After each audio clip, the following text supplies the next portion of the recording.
Bonjour chers téléspectateurs, bienvenue dans votre émission Canaan Club, un instant agréable chez vous avec nous. Nous nous intéressons aujourd'hui à un sujet très intéressant, il s'agit du secteur informel. Alors on se pose la question de savoir comment faire pour développer le secteur informel. Et pour ce faire, nous avons sur ce plateau des amis, des invités, non, surtout des amis du club avec lesquels nous allons essayer de discuter afin de vous apporter de la lumière aux questions que vous vous posez.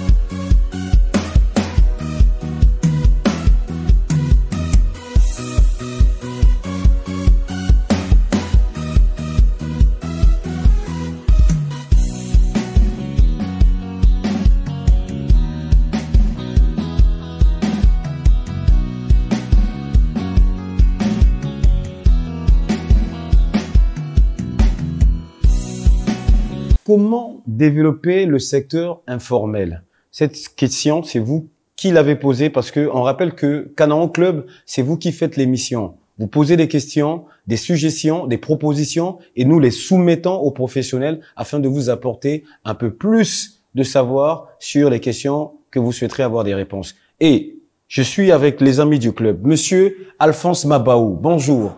Oui, bonjour Rinal. Comment allez-vous? Je vais très bien. Ça fait longtemps, ami du club. Oui, ça fait longtemps, mais je suis content d'être là ce soir. Merci de nous honorer par votre présence. Monsieur Georges Nguila, bonjour. Bonjour. Ami du club, comment allez-vous? Ça va bien.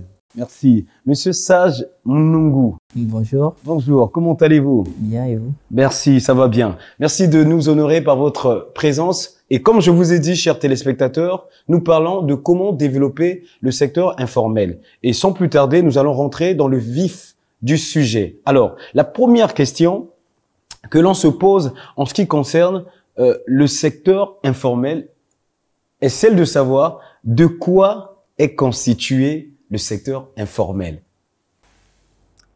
Bon, déjà, le secteur, de prime abord, avant de nous plonger proprement dit dans le vif du sujet, il faudrait savoir d'abord qu'est-ce que c'est le secteur informel. Le secteur informel est un secteur d'activité dans lequel exercent des individus sans réglementation préalablement établie. Donc, en suspens, le secteur informel est composé de tous les acteurs exécutant une activité professionnelle, mais en ne tenant pas, en respectant pas, ne sont pas réglementés par les normes préétablies. C'est-à-dire, si on suit l'étymologie de l'économie, on va citer les trois catégories de domaines. Le premier domaine, à savoir le secteur primaire, le secteur secondaire et le secteur tertiaire. Donc, cela est conçu de tous les acteurs faisant une activité professionnelle, n'entrons pas dans cette catégorie. D'accord. Donc, c'est comme ça qu'on définit le secteur informel. Maintenant, à cela s'ajoute une toute autre question. Maintenant, à l'heure actuelle où nous parlons du contexte économique assez difficile, que se passe-t-il dans le secteur informel? Est-ce que, au vu de la situation actuelle du pays, le secteur formel aussi subit des coups ou encore s'en sort malgré cette conjoncture? Alors, Rinel, à cette question, d'abord, tu as posé une première question. Le secteur informel, en réalité, c'est un secteur qui échappe à la comptabilité nationale. Et que c'est un secteur où les fonds que génère ce secteur ne sont pas déclarés. Donc, ça échappe du coup à la comptabilité publique d'un pays. Alors, ça veut dire quoi? Ça veut pas dire que ce secteur-là ne s'inscrit pas dans les différentes activités, dans les différents secteurs d'activité d'un pays. Il y a des entreprises qui sont certainement dans le secteur informel, dans l'informel, mais qui sont dans le secteur primaire. Quand on parle de primaire, c'est aller chercher la matière première et la mener. Et au secondaire, on va transformer la matière première. Et au tertiaire, on va commercialiser. C'est le secteur des services. Mais on va encore plus loin. Aujourd'hui, on parle du secteur quaternaire. C'est le secteur de l'informatique, des nouvelles technologies, de l'information et de la communication. Donc, le secteur informel, c'est un secteur qui échappe à l'autorité. C'est-à-dire que l'autorité ne sait pas vous savez, dans certains pays, alors je n'ai pas les statistiques au Congo, mais je sais dans un pays africain dans lequel je suis resté, j'ai côtoyé beaucoup de gens. C'est un secteur qui, à l'époque où je me retrouvais là-bas, dans les années 2000, on va dire 2005, 2006, le secteur informel à lui seul, en tout cas, faisait un chiffre de près de 10 milliards de francs CFA le mois. Mais malheureusement, ça échappe à l'autorité publique. Pourquoi? Parce que c'est pas une entreprise légalement constituée, où il y a un NIU, il y a un registre de commerce, il y a une adresse, une entreprise, donc il paye la TVA, centime additionnel, comme ça se fait chez nous. Donc, on ne voit pas ça. L'argent rentre, les gens brassent. Je vous prends dans le secteur primaire, par exemple, dans un pays comme la RDC, où on nous montre qu'il y a des enfants qui vont chercher du mine, du diamant, dans le sous-sol. Mais quand on cherche de mener des enquêtes, mais on ne voit pas une société constituée qui rémunère ses enfants. Donc, on dit, mais qui est-ce qui exploite les mines? Les grandes multinationales vous disent, non, ben écoutez, nous, on n'utilise pas les enfants. Donc, il y a un secteur informel autour de ces secteurs primaires où on recherche le diamant. Il y a des entreprises bien connues qui exploitent, mais il y a des petites entreprises autour, informelles. On ne connaît pas les statistiques, mais qui se tapent beaucoup d'argent et qui prennent l'or, qui vendent en dehors de la RDC, dans d'autres frontières, vers le Rwanda, vers, l'Angola, etc. Donc, ce secteur-là, c'est un secteur qui échappe à la comptabilité publique. D'accord. Donc, on voit qu'il y a une définition assez large du secteur informel, au-delà de ce que on peut dire une définition économique, bien sûr. Donc, oui, mais s'il faut se référer historiquement, ce terme de secteur informel est né à la suite d'une mission du BIT au Kenya. Ils sont allés là-bas, ils voulaient étudier l'économie du Kenya et on s'est aperçu que il y avait une bonne partie des activités qui n'étaient pas enregistrées dans les comptes de la nation. Mais pourtant, ils participaient bien dans le système, ils étaient là, incorporés bien sûr. Alors on s'est dit, mais à partir donc de 1973-77, naît donc cette notion de secteur informel après cette mission effectuée au Kenya, et on s'est aperçu que ce secteur informel-là faisait quand même vivre beaucoup de gens. Il faisait vivre beaucoup de gens, mais on s'est dit, mais comment l'insérer, comment l'amener au secteur moderne? Parce que là, il y a bien sûr cette catégorisation-là, hein, le secteur primaire, secondaire, tertiaire, quaternaire aujourd'hui, mais comment caractérise-t-on ce secteur-là? Ou par quoi est-ce qu'il est caractérisé? On constate que lui, ce secteur informel utilise des moyens de production qui sont vraiment en dessous de la norme. Il y a une faible surface financière. Voyez-vous, par exemple, quand vous vendez les cigarettes en France, les gens n'achètent pas un bâton de cigarette. Hein. On vend un paquet, hein, et ou soit la cartouche. Mais dans le secteur informel, vous aurez donc un bâton de cigarette à 15 francs. Et ça, pour les Européens, ils se disent non, mais quoi? Jusqu'à ce détail-là. Par exemple, l'huile, nous vendons l'huile avec des verres de vin de messe. Hein? Ces petits verres qui sont utilisés là pour prendre le vin de messe. Et c'est ça ce que nous utilisons, nous, comme mesure. Alors que chez eux, la mesure, c'est le litre, demi-litre, et puis c'est tout. Hein. Mais non, la vraie question, c'est de savoir, à l'heure actuelle, par rapport à la situation difficile de l'économie actuelle, on se dit, est-ce que le secteur informel subit également le coup? Que se passe-t-il dans le secteur informel? Parce que les entreprises sont en train de fermer actuellement. Il y a beaucoup d'entreprises, il y a ce phénomène. Bon, c'est pas un phénomène, mais c'est une réalité en fait. Vous voyez, qui fait que on n'arrive pas à atteindre des objectifs, on ne réalise pas le chiffre d'affaires, et donc du coup on ferme. Mais non, que se passe-t-il dans le secteur informel dans ce contexte économique difficile? Bon, déjà, ça favorise. Le secteur informel, en temps de crise, connaît des mouvements d'essor, un mouvement d'essor conséquent. Pourquoi? Comme vous avez surtout le dire dans votre propos, les entreprises légales, proprement installées dans un État, paye tout ce qu'il y a à payer, TVA, sortie de fait, donc paye l'administration fiscale comme il se doit. Mais ce ne sont pas des éléments pris en ligne de compte au niveau du secteur informel. Le secteur informel, c'est quoi? Je présente mon produit, si je fais de l'achat-revente, je présente mon produit, je revends à un prix, majoré d'un bénéfice, je reçois tout ce que j'ai, c'est pour moi. Je n'ai aucune redevance à verser au niveau de l'État. Donc, je suis pas en adéquation avec le fisc.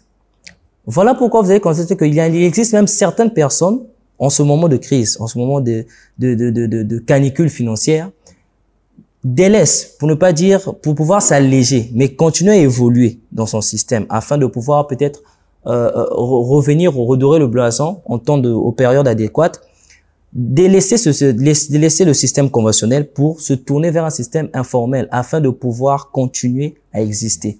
Et c'est aussi pour ne pas trop monopoliser la parole, pour terminer sur ce point, bien sûr, un tissu, bien sûr, c'est aussi, d'accord, c'est aussi, donc en bref, juste pour terminer, c'est aussi un moyen, hein, vous comprenez que de pouvoir, ça fait vivre bon nombre de ménages. Donc c'est aussi un échappatoire pour permettre à certaines familles ou certains individus, acteurs commerciaux ou ce que vous voulez, de pouvoir pallier et de pouvoir subsister, surtout dans des conjonctures actuelles assez difficiles. Mais donc, on peut retenir finalement que le secteur informel n'est pas forcément impacté par la conjoncture actuelle, pas forcément. Parce qu'on ne calcule. Le fait que ça échappe au fisc, ça échappe au contrôle. S'il te plaît, je ne sais pas comment est-ce qu'on le définit. En fait, le secteur informel a une difficulté, c'est qu'on ne sait pas comment le définir. Si on le définit seulement du point de vue qu'il est fiscal, on va se dire que il fait la concurrence au secteur moderne. C'est pourquoi dans notre pays, par exemple, Unicongo pense qu'il y a la concurrence de l'informel. Et c'est pourquoi vous voyez que souvent, la police chasse les balados qui vendent au centre-ville. Parce que eux, ils se disent que bon, ils vendent des pantalons. À côté, il y a une boutique qui vend des pantalons, qui paie des taxes et autres. Et eux, ils viennent, ils déambulent, ils vous vendent ça. Alors, c'est une concurrence qui est déloyale. Mais tout dépend de ce que nous entendons par secteur informel. Parce que dans d'autres pays, le secteur informel est intégré au processus de production. Je vous donne des cas simples. Au Kenya, il y a des sucreries. Comme chez nous, il y a la Saris. Mais on permet aux paysans de planter des cannes à sucre et de les emmener à la sucrerie pour les broyer. Donc, chez nous, par exemple, nous avons eu Sangapal. À Itumbi, il y avait, par exemple, des palmerins et puis, voilà. Mais on ne permettait pas aux paysans de produire et de venir à l'usine. Alors, vous voyez, chez les autres, on intègre le secteur informel dans le processus de production. Mais chez nous, ici, on est seulement en train de voir le secteur informel qui fait la concurrence aux adhérents d'Unicongo parce que ils vendent tous au même moment, au même endroit, sans payer les taxes. Mais ailleurs, on se dit qu'on peut intégrer le secteur informel parce que, voyez-vous, le secteur informel, par exemple, nous avions Mantsumba qui produisait le manioc dans le secteur moderne, secteur primaire moderne, mais nous avions aussi nos mamans à nous qui produisaient le foufou, dans le secteur informel, parce qu'elles ne sont pas considérées. Mais Mantsumba, c'était moderne, une usine, des plantations modernes, mais voilà. Mais on s'est aperçu que là-bas, le coût de production était faible auprès de nos mamans. La Mantsumba, c'était élevé. Je ne sais pas si vous avez vu le foufou de Mantsumba. Mantsumba avait produit du foufou, mais il était vendu tellement cher que ils n'ont pas pu. Non, Monsieur Nguila, moi, permettez-moi de vous prendre comme ça. Il est quand même important, en tout cas par rapport à la question que Rinel Usakweno a posée, d'essayer de baliser quelque chose. Il faut regarder, parce que généralement on est en train d'accuser le secteur informel, généralement on accuse le secteur informel, mais l'État contribue aussi à la construction du secteur informel. Je vais vous dire quelque chose d'assez banal et ce qui va vous faire rire. Déjà, économiquement parlant, les économistes s'accordent à dire que le secteur informel, c'est un secteur au noir. C'est un secteur souterrain. C'est-à-dire que tu es dans le noir, tu opères dans le noir, on ne te voit pas. Tu es souterrain dans le secteur souterrain. Non, je crois qu'il faut faire une nuance. L'économie en noir, c'est plus en Europe. Parce que là, vous avez des étrangers qui travaillent souterrain. C'est-à-dire... Non, au-delà oui, mais ici, par exemple... Non, mais j'en viens. Moi, je veux m'expliquer avant que vous puissiez réagir. Parce que moi, là, Monsieur Nguila, permettez-moi de finir mon idée avant de me couper. D'accord. Notre collègue tout à l'heure avait dit quelque chose d'assez intéressant. Aujourd'hui, comment l'État contribue à construire une économie au noir? Je vous explique. Je parle d'économie au noir. Pourquoi? Parce que c'est aussi un terme que les économistes utilisent, ou l'économie souterraine, parce que ça échappe au fisc. Alors, une période de crise comme celle-ci, où moi, écoutez, j'ai des entrées peut-être de 2 millions, d'accord? Et j'ai un personnel peut-être qui est numériquement parlant très important. Je ne peux plus faire face à leur salaire. Qu'est-ce que je fais? Vous allez rentrer dans un bâtiment, il n'y a pas de nom de société, mais les gens travaillent là-dedans. Quand vous allez les contrôler, ils disent non, mais écoutez les papiers. Ils veulent échapper à la loi parce qu'ils disent mais on ne peut pas tenir. Je peux pas payer la TVA. Les gens viendront, le contrôleur de l'administration publique viendra me dire mais si on n'avait pas payé. Qu'est-ce qu'ils font? Ils enlèvent carrément leur banderole qui est là, leur plaque, leur adresse, mais ils sont dedans. On ne les voit pas. Ils opèrent dans le noir. Pourquoi? Parce qu'ils veulent échapper à un régime étatique qui les dérange. Déranger comment? Il faut payer beaucoup de charges, mais je ne peux pas. Je dois payer, il y a l'épargne, il y a l'ONEMO, il y a le fisc, il y a beaucoup de charges pour gérer un employé. Et comme je n'arrive pas, je dis, ben, écoutez, je mets ça de côté, je me cache pour peu que je puisse opérer, que je vive. Donc, je pense que l'État a une responsabilité, c'est de voir les entreprises qui opèrent dans le noir, c'est de voir comment on peut aider ces entreprises-là. Si, mais dans le secteur. Mais est-ce que non, mais la question, permettez, monsieur, cher ami du club, la question était celle de savoir, est-ce que en ce temps de crise, le secteur informel est-il touché par la crise? Vous m'avez répondu, en tout cas pour la bonne compréhension de nos téléspectateurs, qui sont nombreux d'ailleurs à nous suivre. C'est difficile finalement de suivre, de catégoriser ou de numériser le secteur informel, de donner un chiffre sur le secteur informel pour savoir si oui ou non l'impact économique de la crise. Est-ce que si, je comprends bien Rinel, mais je voudrais un peu revenir à certains concepts. Parce que le concept de l'économie souterraine ou de l'économie au noir... Monsieur Georges Nguila, s'il vous plaît. Parce que nous allons... On voudrait tout de même... On va avancer. Oui, parce que l'économie au noir, c'est pas tellement dans notre société. Mais la maman qui vend les maniocs au marché, c'est le secteur informel. Mais elle n'est pas au noir. Hein. Ah non, ça, je veux au moins qu'on fasse le distinguo. Elle n'est pas au noir. Mais le secteur informel, on peut même dire qu'il est caractérisé par des moyens de production qui sont dérisoires. Rudimentaires, c'est même mieux, je préfère même ce terme. Les moyens de production sont rudimentaires et la surface financière est aussi faible. Et donc, si on prend l'option fiscale, comment est-ce qu'on peut intégrer le secteur informel au secteur moderne? Voyez-vous, par exemple, chez nous, il y a beaucoup d'établissements. Il y a des sociétés qui opèrent sous forme d'établissements et pas sous forme de sociétés. Et qui brassent beaucoup de milliards. Alors là, on peut aider une telle société à passer du stade d'établissement ou de société informelle à un stade d'entreprise reconnu par l'État. Et je crois que il y a eu des contraintes qui ont même fait que l'État pousse certaines sociétés à passer, par exemple, au niveau des banques, on a interdit les paiements de plus de 500 000 francs. Ah, si vous n'avez pas de... voilà. Alors, on a poussé les gens à venir un peu au secteur moderne. Mais votre question, c'est qu'aujourd'hui, tout le monde survit par le secteur informel. Parce que il y a eu, par exemple, unique, on va donner des chiffres. Hein. À Pointe-Noire, nous avons perdu au moins 18 500 emplois. Et quand on perd beaucoup d'emplois, qu'est-ce que votre femme fait? Elle se met à vendre de l'eau au marché. Ça sont des activités vraiment... Donc, mais sa question était quand même l'impact de la crise sur le secteur informel. C'est l'augmentation donc du secteur informel. Comme moyen de survie. Enfante davantage, non, encourage. Encourage. le secteur informel dans ce sens où encourage, développe. On peut dire que le secteur informel, la crise en fait, la situation économique actuelle permet en fait de développer davantage l'informel. Si on s'en tient à vos propos, chers amis du club. Oui, en quelque sorte, oui, parce que. Maintenant, quelles sont selon vous les difficultés rencontrées par les acteurs du secteur informel? Mais c'est ce que je venais de dire là.